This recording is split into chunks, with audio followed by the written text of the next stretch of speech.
Welcome aboard the quarterdeck.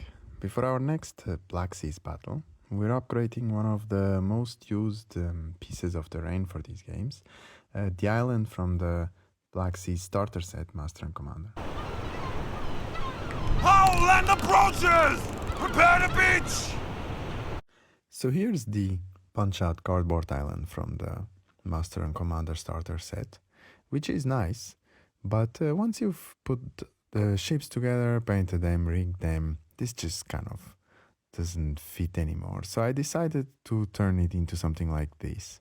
The first step is to just draw the outline of the island on this expanded polystyrene foam, and then I cut it out by hand with the hot thread.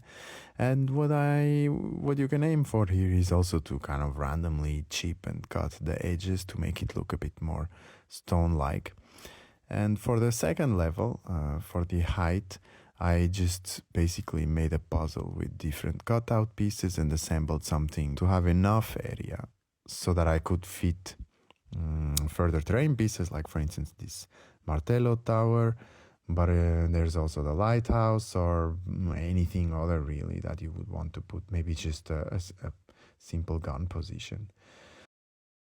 To cover up all the fissures, and because it's quite rough, right, and all the edges, I use this wall fixing paste, which you can also nicely create textures with.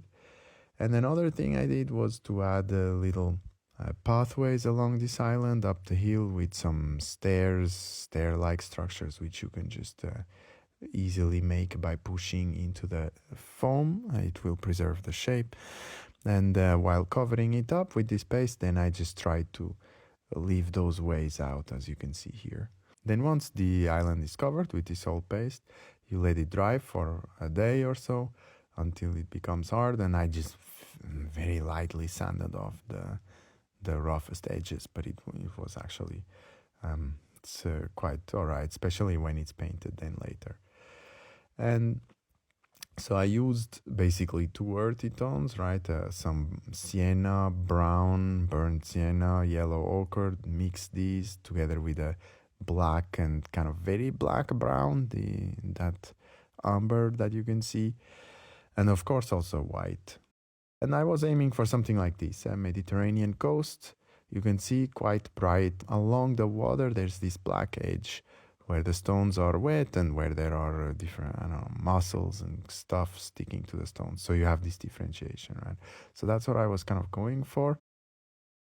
Here you have an intermediate stage, right, where I painted gray over it and left this kind of applied the very brown blackish to the lower edge, and then just dry brushed it with lighter and lighter parts of gray.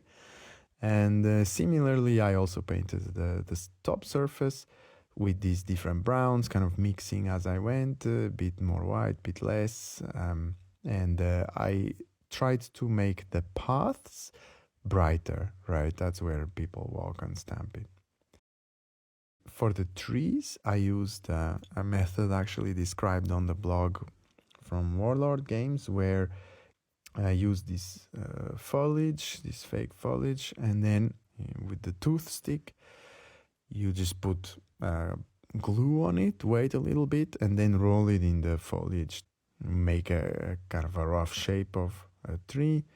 And then you can let it dry a bit and then go again and repeat this step. Maybe I think I did it 3 or 4 times until I had more or less a shape that looked like a tree. You could go on, make even bigger trees, but here I was going for a dry, shrubby island. So I think these small trees were fine. Then I just painted it brown here, then cut the base. The grass, I went with this kind of dry looking grass and these shrubs that had some little leaves on them or something, so it looks more like a bush. I was aiming for something like a bush, so I think in terms of scale it actually fits nicely. So then you just cover parts of the island with the grass, apply some bushes, and add the trees. So this is where we started, and this is where we ended up. The island is now ready for the next battle.